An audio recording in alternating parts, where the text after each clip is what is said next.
Hosts provide a. Today is Mathis here, and we're looking at wild places. So, today's wild place we're talking about are the coasts. Coasts provide a wonderful and amazing diversity of animals, and animals that actually need this place are visitors. And coasts provide beautiful ecosystems, but they're being threatened by overfishing and hunting by humans, and conservation efforts are working to save these wonderful and wild places. So today, I'm going to review an astonishing 5 ways we can save these and 5 ecosystems we're going over. There, we will meet mysterious creatures and characters. And characters. Robert Peninsula on South Africa is the home of many creatures, seabirds, many others, and it's home for the Cape fur seal.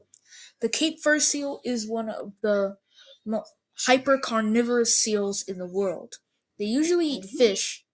They usually eat fish and squid, but in some rare cases they'll go after sharks. They'll go after sharks to get the nutrients inside from their organs. And Cape fur seals will group up in large colonies and go find food underwater if they need to. Cape fur seals look like they have no predators, but they have predators.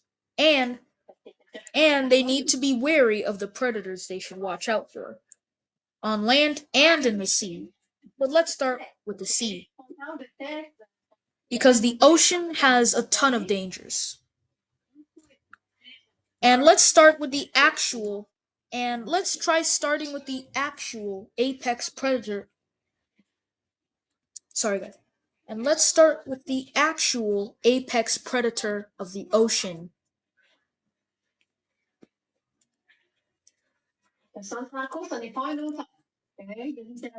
You saw that seal, and it was attacked by a great white.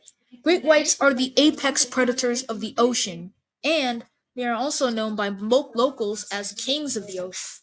Great whites are the natural predators of Cape fur seals, and they'll group up and use the element of surprise to scare them and eat them.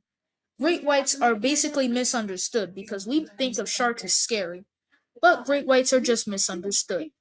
Great whites will hunt down and eat seals if needed. And they're one of the few warm-blooded sharks that hunts warm-blooded prey. But orcas but great whites are not the apex predator of the ocean. Well, this is. Killer whales will also gang up on fur seals, and they'll roll up in packs too. And this is also the reason why they've been called the wolves of the sea, or the wolves of the sea. And whenever they catch prey like squids, fish, sharks, dolphins, and seals, then they get absolutely tailgated by the pack. And on land it's no safer, because seal pups will get tailgated by hyenas, lions, and humans. But Robert Peninsula is struggling to stay fit. So conservation efforts are helping Robert Peninsula to recover. And and this beautiful place this beautiful place will be protected for future generations. And Robert Peninsula is a very special place for every single coastal animal on Earth. Sorry guys, I'm writing something.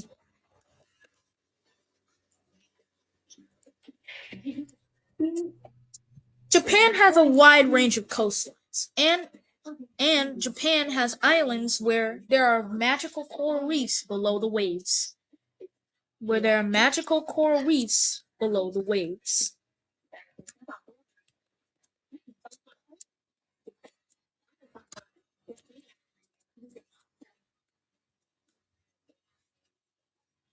And sacred. And they shelter a huge number of species and corals live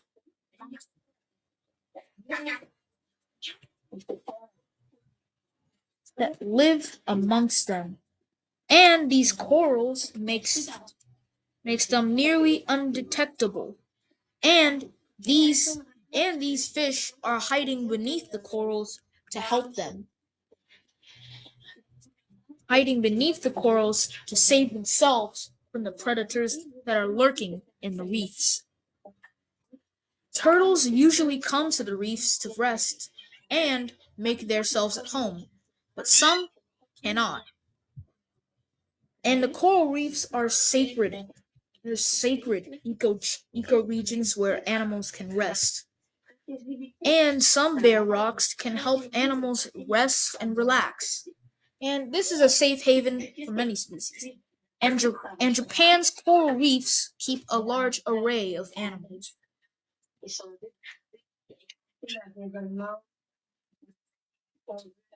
The Coral Triangle is in the is in some of the Southeast Asian islands,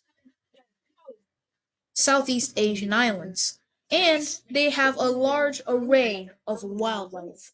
And it's home to the biggest fish on the planet today, whale shark,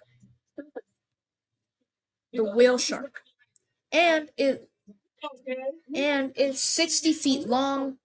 It's 60 feet long, and is basically very diligent.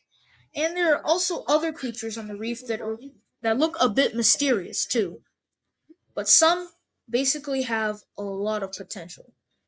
And clownfish, which are the most iconic fish of all and are put in the Nemo movies, and it was said before that clownfish were the inspiration for the Nemo movie.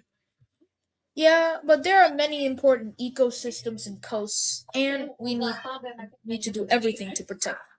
So the Coral Triangle just shows is the perfect representation of what a balanced and perfect ecosystem needs to be. The Florida Keys have a lot of wildlife, but I'm not going to talk about it. But they do have visitors. Moose can swim, and they can get to salty mangroves to swim. And they just get to these areas just to feed on underwater plants. And other newcomers come here too, migrating animals, and many more. The Monterey Bay on California is a sanctuary for wildlife. Is a sanctuary for wildlife. Is a sanctuary for wildlife. And many animals and curious creatures live in this area. However, the Pacific Ocean isn't too soft as the coastline normally gets showered in storms, in ocean storms. However, it is the last place for the largest animal alive to roam, the magnificent blue whale, and it's the largest known animal to have ever swam the earth. It stands at about 100 feet long and 30 meters in length. And the largest blue whale on record was 110 feet. Was 110 feet. And blue whales are truly the largest animal on Earth. They're bigger than an adult African elephant. And they come near the Monterey Bay to feed on plankton or to breed or for special purposes. And some scientists have seen blue whales doing new behaviors that we haven't even seen before. Here's the conclusion. Coasts are bountiful and wide ecosystems, so it's important that we protect them. So it's very important if we protect them. They help a large range of animals thrive and live in their preferred homes. So if we protect coasts, then it might benefit us too, and as we could save the entire world by this point. As they could save the entire world with this.